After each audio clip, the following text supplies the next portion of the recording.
The day we were about to head out, Robert called out for me to wear that turquoise blue coat again. I told him to come help me find it. Halfway through searching the closet, he suddenly turned to look at me, his face drained of color. Only then did he remember that the person who owned a turquoise blue coat wasn't me. Chapter 1. The slip-up caught him off guard. For a moment, he was so panicked he couldn't even find the strength to stop me. I glanced at the closet he just rummaged through and found the whole thing increasingly ridiculous. As I turned to leave, he reached out again and finally grabbed my arm. His panic was so obvious that his voice trembled and his words came out broken and tangled. I had to listen carefully just to understand him. Melisande, I'll admit it, whatever I've done wrong. I'll own it. But can we finish what we planned for today first? Please? The paperwork we'd prepared for our marriage registration was still sitting neatly on the tea table outside. If I hadn't happened to notice the trees swaying in the wind through the window before leaving, I wouldn't have thought about changing into a heavier coat. Standing by the door, Robert had casually said, as naturally as breathing, "Just wear that turquoise blue coat again. It looks great with your complexion." And just like that, what had seemed destined to be a smooth trip to get our marriage license fell apart at the very last moment. Looking at Robert, whose entire body was trembling with fear, I suddenly couldn't understand where he'd found the nerve to cheat on me. Or maybe he'd always been bold enough. Maybe this terrified act was nothing more than a performance. I shook off his hand and laughed at him for still daydreaming at a time like this. Robert, finding out you've been cheating and going to get our marriage license aren't two unrelated things. You cheated on me. There's no way I'm going to swallow my disgust and stay with you. The strength seemed to leave his body all at once. He collapsed to his knees. Chapter 2. As the sharp sound of Robert slapping himself echoed through the room, I walked over to the tea table and slowly tore apart the documents we had prepared. The red background photo we'd happily taken together for our marriage license was torn to pieces and tossed into the trash. When we took it, we'd obsessed over every detail. We wanted a photo that would stay on our marriage certificate for a lifetime. So we chased perfection in every possible way. In the end, I threw it away without a second thought. Just as I had wholeheartedly planned a future and a marriage with him, he had been carrying on with another woman, a woman who loved wearing a turquoise blue coat. The moment he chose her, he had already thrown my sincerity into the trash. Still kneeling on the floor, he picked up the shredded pieces one by one. He looked even more heartbroken than I did. Then he started talking about how we'd gone from studio to studio, taking countless versions of the photo before finally choosing the one where our smiles looked the brightest. He talked about how we picked today's date at the beginning of the year and had waited for it for so long. While he tried to play the nostalgia card, I kept tearing apart the mask of sincerity he was hiding behind. Robert, I'm not the one who turned all of this into a joke. He kept saying how hard-won everything was. Yet he had never cut ties with that woman. I hadn't missed the word again when he told me to wear the coat. For him to remember it so clearly and say it without thinking, he'd probably seen that coat recently. The moment I heard the words turquoise blue coat, I already had a good idea of what Robert had been doing behind my back. All I could think of was the business trip he'd taken 3 days ago. Maybe the trip had been a lie. Maybe the real purpose was a date with her. And the gifts he brought back for me? Looking back, they probably weren't thoughtful souvenirs at all. They were guilt gifts. A guilty man's attempt to compensate for what he'd done. Chapter 3. When a friend called. Robert was still kneeling at my feet, clutching the hem of my pants and begging for forgiveness. Before I could say a word, a chorus of congratulations erupted from the other end of the line. Melisande, congratulations on your marriage. Robert, congratulations on finally winning the girl of your dreams. We've already booked the place and are waiting for you too. When are you getting here? I switched on speakerphone and held the phone near Robert's mouth, waiting for him to explain the situation. He looked at me for a long time. The cheerful congratulations continued without pause. Everyone sounded more excited and thrilled than the two people actually involved. After a long silence, Robert said only one thing. Thank you. The voices on the other end continued enthusiastically. Then we'll be waiting for you. Don't keep us waiting too long. After I hung up, I nudged Robert with my foot. Only then did he finally let go of my pant leg. Come on, I said. Let's go explain everything to our friends. He immediately started pleading again. Melisande, if you're willing, everything can still go exactly the way everyone expects. I shut that idea down. Not everyone. Robert, I've already told you, I don't want to marry you anymore. And you know I'm not joking. Then I asked him, how about bringing that woman with us? The three of us can show up together. No one will need an explanation. Everyone will understand exactly what's going on. He fell silent before rejecting the suggestion. So I continued. Or better yet, why don't you go get a marriage license with her? We can treat today's gathering as a celebration for the two of you. Once again, he looked like a man losing his mind. He kept bowing his head to me over and over. Melisande, I'll admit every mistake I've made. Please don't punish me like this. See, that's the kind of person he was. He wanted to marry me. At the same time, he loved another woman. Yet when I generously offered to help him fulfill that other relationship, he had never once considered marrying her. Chapter 4. I went alone to the celebration our friends had prepared for us. The moment I pushed open the door, everyone standing near the entrance stretched out a hand toward me. Melisande, come on, let us see what your marriage certificate looks like. I reached into my coat pocket and pulled out the wedding candies I had bought in advance. Handing them out one by one, their eyes remained fixed on the bag beside me, waiting for me to take out what they really wanted to see. After I finished passing out the candy, I spread my hands. Just candy, nothing else. One of the friends at the front frowned in confusion. How could there be nothing else? I looked up. At the far end of the room hung the large decorative words they prepared for us. Happy marriage. I walked over, tore down the word marriage, and stood there beneath the remaining decoration. Robert and I broke up. Just wish me happiness instead. The lively atmosphere died instantly. The room fell silent. Everyone stared at me, trying to figure out whether I was joking. One person even ran outside to see if Robert was hiding somewhere, waiting to jump out and reveal this was all a prank. I didn't explain further. I simply walked around the room and quietly peeled off every tiny double happiness decoration stuck to the fruit trays. Only after I removed the last one did someone finally speak. Why did you break up? Robert and I had dated for 7 years. It felt as though every possible test of our relationship had already been passed. No one had expected things to fall apart at the final step.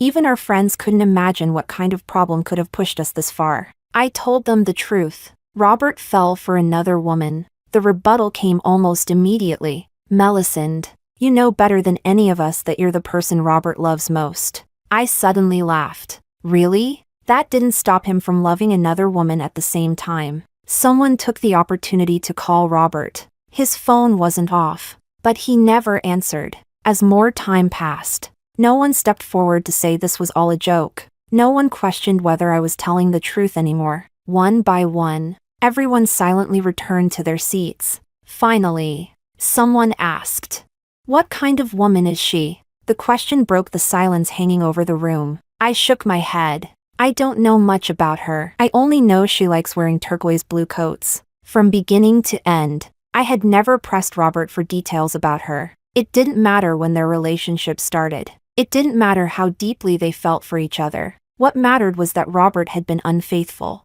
The moment I caught that tiny clue, I knew our relationship was over. Then I heard one of Robert's friends ask in confusion, "What exactly is Lake Blue?" I laughed. "Go get yourself a girlfriend. She can teach you." Throughout all the years Robert and I were together, he couldn't tell colors apart to save his life. Every piece of clothing I bought was reduced to only 2 categories in his vocabulary: dark and light. As for blue, there had only ever been dark blue and light blue. And yet, thanks to another woman, he now knew exactly what Lake Blue was. That was why a single careless sentence from Robert contained far too much information. More than enough for me to understand everything. Chapter 5. I saw Robert on my way home. Just like always, he was waiting outside the entrance to my apartment complex. At this exact time last night, he had spotted my car from far away and started waving excitedly. The first thing he said when he saw me was, "Melisande, one more day,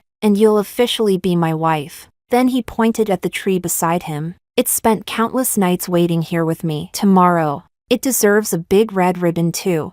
On the drive home, he had been making plans non-stop, deciding where to place all the festive decorations he'd bought in advance. Looking back on our journey together, he suddenly realized how difficult it had been to make it through more than 7 years. And as he talked, tears began streaming down his face uncontrollably. He called them tears of joy. Again and again. He pulled out our marriage registration documents and looked through them. He kept telling me everything we would do after getting married the next day. We would hold hands and show off our marriage certificate to our friends, proving that we'd reached the next stage of life before they had. We would have a candlelit dinner, watch a movie, and hand out wedding candy to strangers we passed on the street. Last night, he had planned everything. Today, none of it happened. When he approached my car, he knocked on the window. I ignored him. My friend rolled down the rear window and leaned out. "Robert, what does that turquoise blue coat look like?" No one at today's gathering had been wearing anything lake blue. That was why my friend had insisted on coming home with me when I left. She said she wanted to personally ask Robert what kind of coat had left such a lasting impression on him. She had also confidently predicted that we'd find him waiting for me. She had guessed everything correctly. The only difference was that Robert now refused to discuss the subject. Through the closed window, he said, "Melisande, I've taken care of everything." In his mind, that woman had become a closed chapter, a problem that could simply be left in the past. Chapter 6. After freshening up and changing clothes, my friend and I went back out to celebrate my return to single life. Earlier, she had pressed one of the small festive decorations I'd torn down into my palm and said, "The fact that you found out before the wedding isn't necessarily a bad thing. And the fact that you're not falling apart over it isn't a bad thing either." In the future she imagined for me, the bad version of it, I'd be stuck in a chaotic relationship, constantly dealing with affairs and heartbreak. So she said,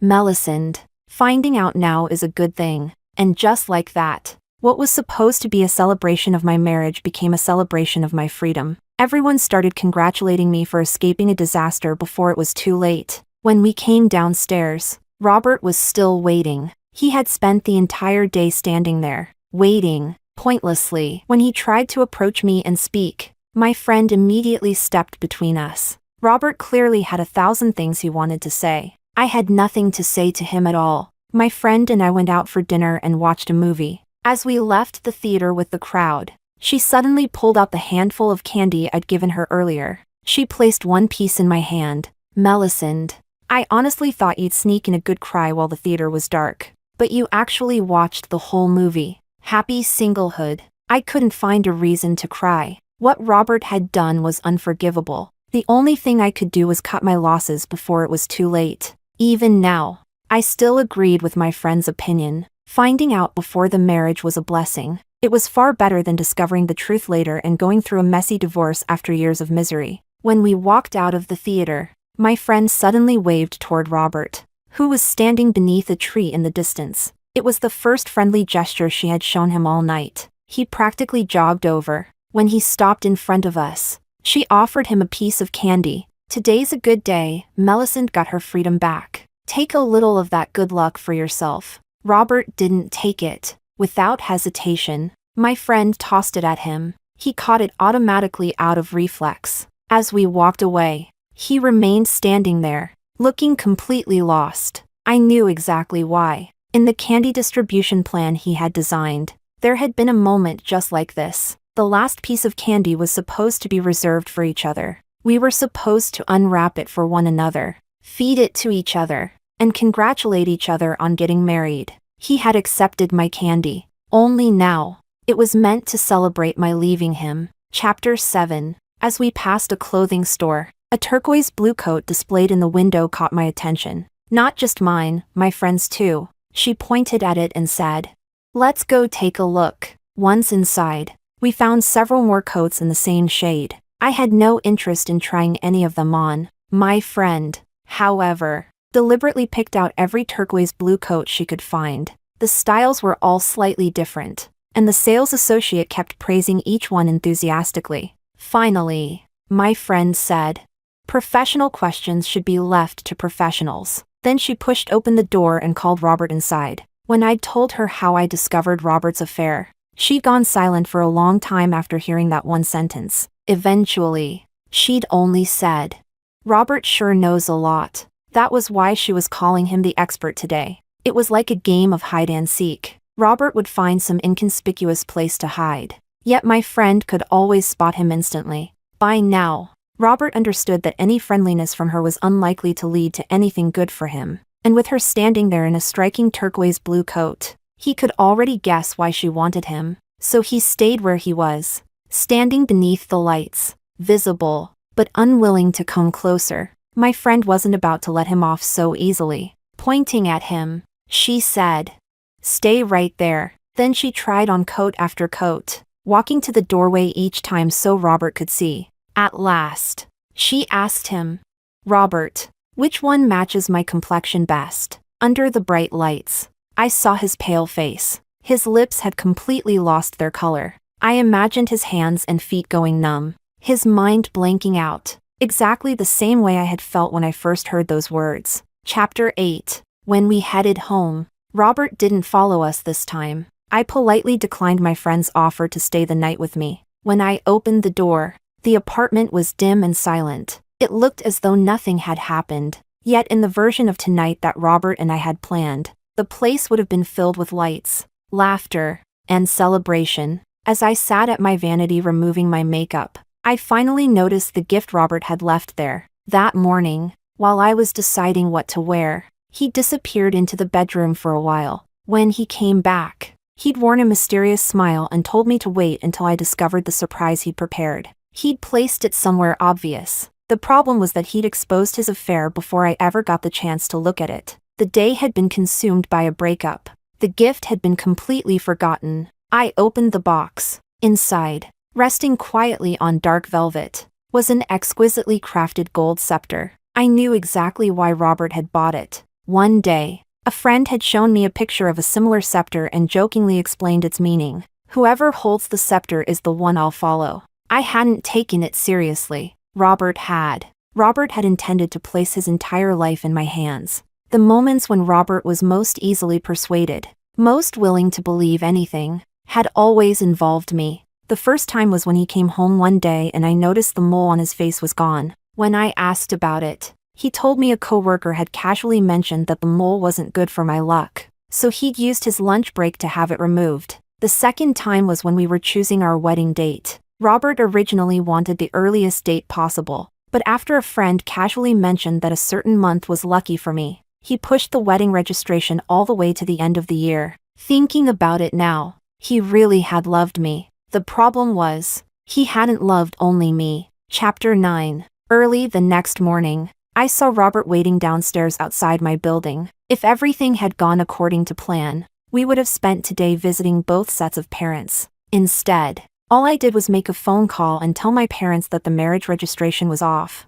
Maybe because I wasn't the one who had caused this mess. Handling everything felt surprisingly simple. The moment Robert saw me, he hurriedly took several bags of gifts out of his car and came over to greet me. "Melisande, I'm sorry, I failed you." Now that last night was behind us, he no longer expected me to swallow my disgust and pretend everything was fine while he apologized.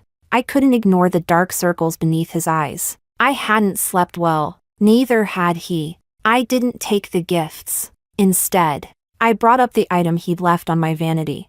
I couldn't even be bothered to make a special trip upstairs to retrieve it for him. "Robert, when I find the time, I'll mail it back to you." He immediately panicked. "It was a gift for you." I found his anxiety and desperation almost laughable. "I know, but I can't manage a household like yours, so I'm declining the authority you're trying to hand over to me." He repeatedly promised that he would change. He insisted that he had already taken action. And what exactly did he mean by taking action? Nothing more than ending things with that woman the moment I discovered the relationship. In reality, he wasn't any different from last night. He still believed a little effort would be enough to win me back. Yesterday, it was kneeling and begging. Today, it was a few apologies and a handful of inexpensive gifts. Robert, not every mistake deserves a second chance. Chapter 10. Robert sat beside me while I ate breakfast. Because we came here so often, the owner automatically placed my bowl of porridge in front of him. Sharing a bowl and eating with the same spoon had once been our routine. With practiced ease, he began picking the beans out of the porridge one by one. It was only after we started dating that he discovered this strange little habit of mine. I loved bean porridge. I just hated eating the beans themselves. Back then, he'd laughed and said, "Melisande, your parents must have spoiled you rotten to let you get away with something this picky." Then he'd added, It's okay, I'll spoil you too.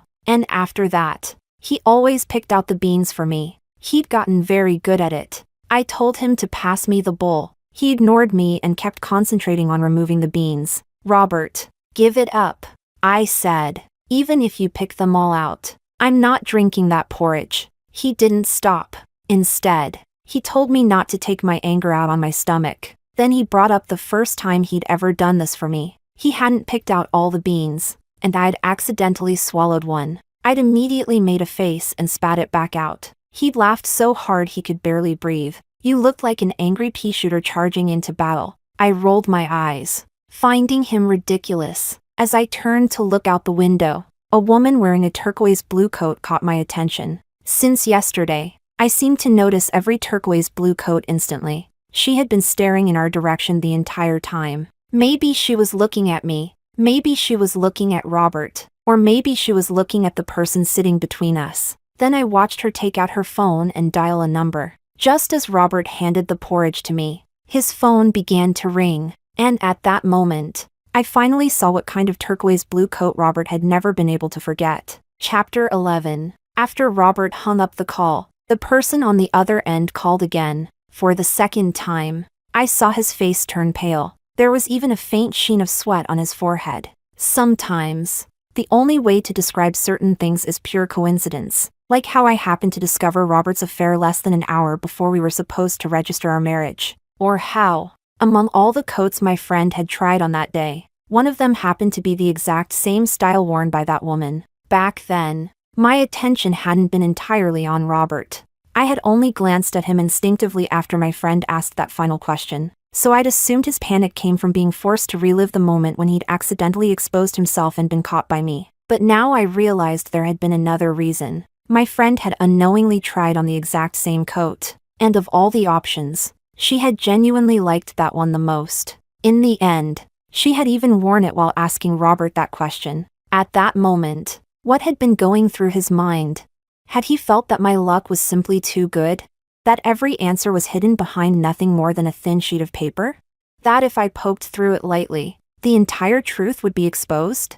After hanging up for the third time, Robert finally noticed the woman standing outside the window. My attention had already shifted back to breakfast. The bowl of porridge he'd carefully picked the beans out of sat pushed to one side. I couldn't see his expression, but I did notice him silently switching his phone to vibrate beneath the table. Then he said, "Melisande, I need to step out for a moment. Go ahead and eat." I heard his chair scrape against the floor. By the time I looked up, he was already walking out of the restaurant. He even had the presence of mind to head toward a spot just outside everyone's line of sight. A moment later, I saw the woman follow him there. If I hadn't already known the truth, I never would have guessed there was anything between them. Chapter 12. The scene felt strangely familiar. 3 years earlier, Robert's ex-girlfriend had suddenly appeared in front of us. She completely ignored my presence and walked straight up to him. Without the slightest hesitation, she said, "Robert,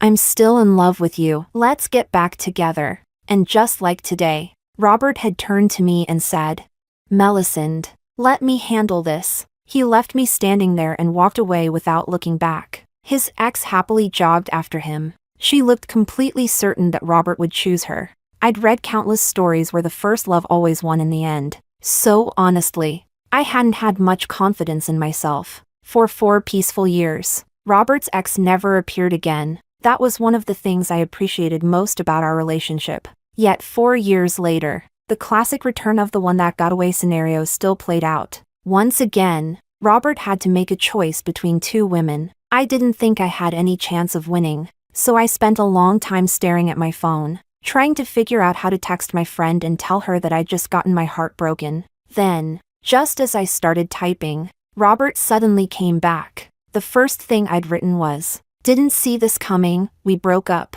So Robert bent down, leaned close to my ear, and asked, "Melisande, you're giving up on me?" The question startled me so badly that I accidentally hit send, while I was busy analyzing his expression and trying to figure out who had won this latest choice. My friend immediately replied. When I didn't answer right away, she called me. The moment I picked up, she practically shouted, "Why did you break up? Did you dump him?" Or did he dump you? That distinction was important. It determined whether her next sentence would be praising me for kicking Robert to the curb or cursing him out for being an idiot who didn't appreciate what he had. I quickly explained that it had been a joke. Her voice instantly returned to its usual gentle tone. Melisande, don't joke about things like that. I got so worked up just now that I scared away a handsome guy who was totally my type. After I hung up, I found myself facing Robert's interrogation. He was smart. He understood exactly why I'd reacted that way. So he asked, Melisande, why would you think I wouldn't choose you? I brought up all those novels where the unforgettable first love always wins. He laughed so hard he could barely catch his breath. Read fewer stories like that. As for why he hadn't handled the situation in front of me, he offered an explanation too. Melisande, this was my problem. I didn't want to drag you into it. So I asked, did you settle everything? Wearing the proud expression of someone expecting praise, he answered, Melisande, you have to trust me. And after that, I truly never saw his ex-girlfriend again. We made it safely through the so-called 7-year itch. I thought nothing could break what Robert and I had built together. That was why I finally agreed to talk about marriage. I never imagined the problem wasn't some grand obstacle. It was that I'd been careless enough to miss the rot hiding beneath the polished surface all along. Chapter 13. When Robert returned, I no longer saw the woman in the turquoise blue coat. How he handled these inconvenient relationships was something I had never been allowed to know. Back then, he told me it was his problem and that he didn't want to drag me into it. Now, it was the same, so he said nothing about what he'd done outside. Instead, he sat down beside me as naturally as ever and asked, have you eaten enough? Then he glanced at the bowl of porridge I had pushed far away from me. With a sigh, he said that I was always like this, whenever I got angry. I took it out on myself. He told me to direct my anger at him instead. In the past, I probably would have. The point would have been to make Robert give in, apologize, and then let me forgive him. But this time was different. I wasn't particularly angry with him. I just felt regret. 7 years together, and our story still couldn't reach a happy ending. And the reason I wouldn't eat the porridge he touched wasn't what he thought. I said, Robert, it feels dirty, so dirty that I can't bring myself to eat it. I rarely used words like that toward him. He froze in his seat. Not a single part of him moved. After all that love, there were no sweet words left, only words meant to wound. How tragic. Chapter 14. I was awakened by the alarm I'd set for 3 o'clock in the morning. Outside, it was pitch black. Lying in bed, I couldn't immediately remember why I'd set an alarm for such an hour. Only after the haze of sleep faded did I finally remember. Robert and I had planned to drive to the airport at this exact time and fly to the city of Eternal Spring to celebrate our marriage registration. During the chaos of that day, I had explained to my family and friends why I was no longer marrying Robert. I had canceled every reservation and every plan we'd made for after the wedding registration. The only thing I'd forgotten to cancel was the alarm. When we planned the trip, both Robert and I had been excited. It was also the city where we first met. That day, I had been talking to a friend on the phone in our hometown dialect. Somewhere in the crowd, Robert heard my voice. The familiar accent caught his attention immediately, so he kept walking nearby until I finished my call. Then he came over to say hello. Even now, I don't know how to describe our meeting. We had lived in the same city for years without ever crossing paths. Yet somehow, we met in a city far from home. The streets were packed with tourists. Robert had already been there for 3 days. And yet, among all those people, I was the only person he heard speaking our hometown dialect. So the very first thing he called me was, fellow hometown girl. He was traveling alone. So was I. After chatting for a while, we realized neither of us had any fixed itinerary, and so we spent the rest of the day sightseeing together.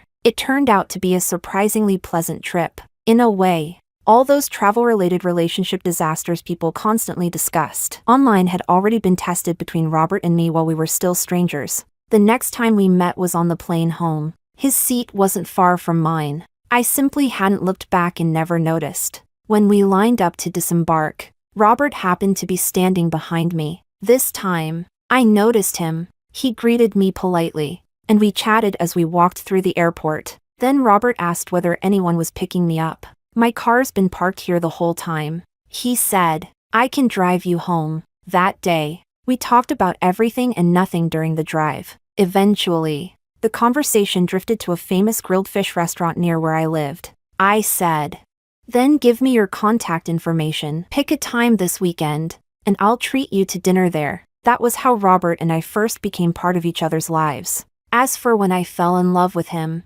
I honestly don't know. One day, Robert suddenly confessed his feelings. I thought he was a good guy, so I said we could give it a try. And somehow, trying turned into 7 years together. 7 years. What a painfully long time that is. Chapter 15. Robert and I had never planned to have a wedding, so the next few days were supposed to be our honeymoon. When we chose this city as our destination, Robert was so excited that he couldn't sleep. In the middle of the night, he even sent me a message asking if we could leave a little earlier. He told me the sunrise here was beautiful and that we'd never watched one together. That was why I had set my alarm for 3 in the morning. At the time, I was buried in work, trying to clear as much of my schedule as possible so I could enjoy our post-marriage vacation without distractions. In the end, the vacation I'd worked so hard to secure went completely unused, and I couldn't bear the thought of spending another pointless day sitting at home, so I decided to visit the city alone.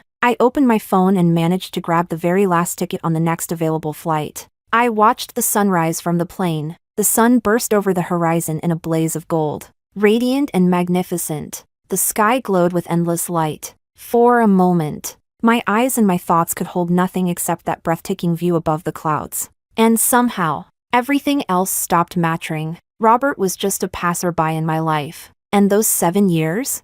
They were only 7 years of my life after all. Chapter 16. I was taking photographs of the city's scenery when my friend called. With unmistakable delight in her voice, she said, Robert's losing his mind trying to find you. In the wreckage of our cancelled plans, Robert had no idea where I was. My friend never asked. Instead, after hearing the constantly changing sounds around me, she simply said, Melisande, have fun. Beautiful scenery and good food really can heal a wounded heart. The sadness I'd felt 3 days ago had begun fading away little by little from the moment I watched that sunrise. I hadn't expected to see the city's famous Love Patrol car again. 7 years ago, I'd been captivated by the vehicle overflowing with flowers. I desperately wanted to ride in it and experience what it felt like to be treated like a princess. Unfortunately, it only accepted couples. So that day, I tugged lightly on Robert's sleeve and whispered, Could you pretend to be my boyfriend so I can ride it and see what it's like to be surrounded by flowers?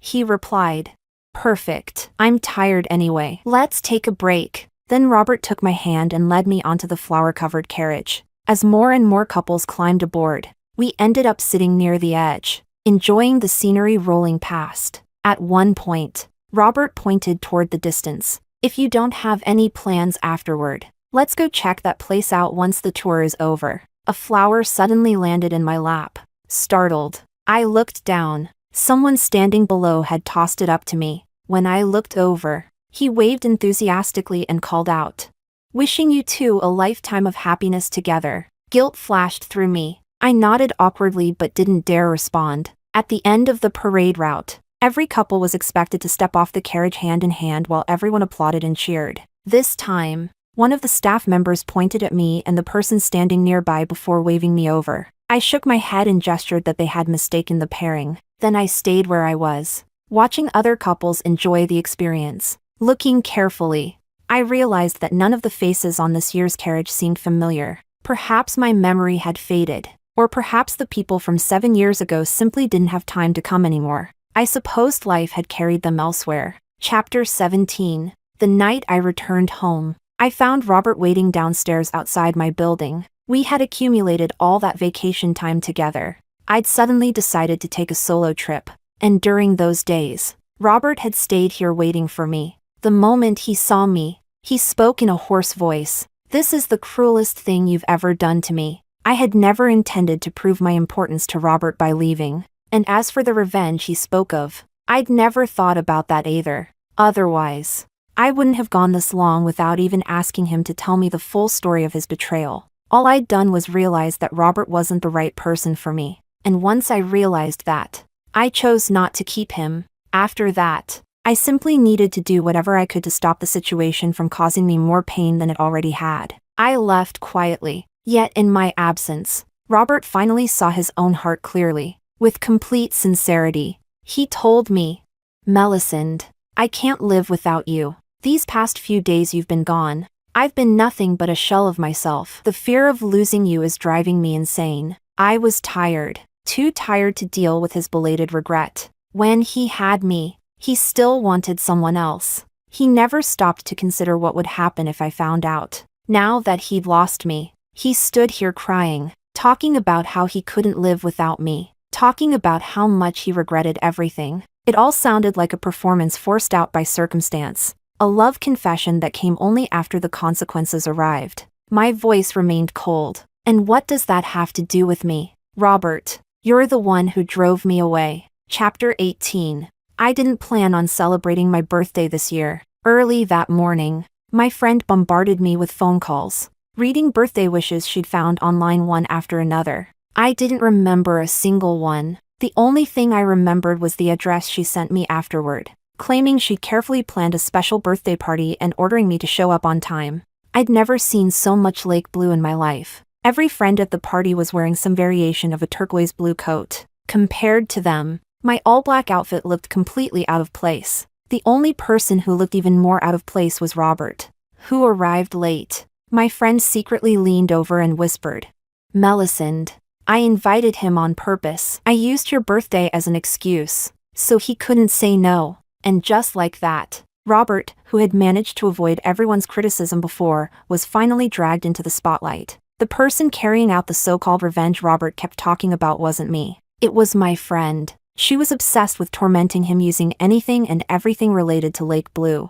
The day I left, when Robert couldn't reach me, he called her instead. She said absolutely nothing. She just laughed, and laughed, and laughed. Only at the very end did she manage to say, "Robert, you brought this on yourself." By then, he'd already hung up. Robert was seated directly across from me, separated by a crowd of people. He could do nothing but look at me. He couldn't get close. Every game that night seemed designed specifically to target him. Getting Robert drunk became everyone's shared mission. When his gaze started losing focus, my friend leaned over and asked, "Robert, who is that woman?" Robert only replied, "There is no other woman." My friend immediately rallied everyone to continue. "He's not drunk enough yet." Wearing my birthday hat, I sat quietly and watched the show my friends had prepared for me. Robert kept shooting me pleading looks, but I couldn't help him, because before I entered the room, my friend had whispered two things in my ear. First, she apologized. She told me this might not be the happiest birthday party. Second, she asked me for a favor. She wanted one chance to finally vent her anger. Everyone had once planned to give red envelopes and gifts to the future children Robert and I were supposed to have. What he'd done felt like a betrayal not only to me, but to everyone who cared about us. By the end of the night, the topic still hadn't changed. Everyone wanted Robert to explain exactly what kind of turquoise blue coat it had been. One after another, my friends walked in front of him, testing his reactions. He was clearly drunk by then, yet he still managed to keep his expression under control. Even though my friend had spent the entire evening walking around in the exact same coat, he never let his face betray anything. I stared at the coat for a long time, long enough for Robert to notice, and then I saw it. The surprise, the heartbreak, the realization in his eyes. He had finally understood. That day, I'd seen the woman standing outside the window in her turquoise blue coat too. Chapter 19. When it came time to make a birthday wish, mine was simple. I hope everything between Robert and me ends here. Between Robert and me. Between Robert and my friends. I hoped the damage caused by all of this would end here too. And afterward, we'd go back to being strangers. Robert sat there in silence, listening to every word of my wish. In the end, he left before anyone even had the chance to sing happy birthday. 7 years ago, that trip where I met Robert had been a birthday gift to myself. That was where our story began. This year, I chose my birthday gift to be something else. I chose to leave Robert behind, and from now on, I would return to a life that didn't include him. The feeling was much like the moment I watched the sunrise from the airplane. The world was vast, colorful, full of endless possibilities. Robert was never important enough that losing him could make my world collapse. I was grateful that he had once appeared in my life, and I had finally made peace with his departure. I believed that everything had unfolded exactly the way it was meant to.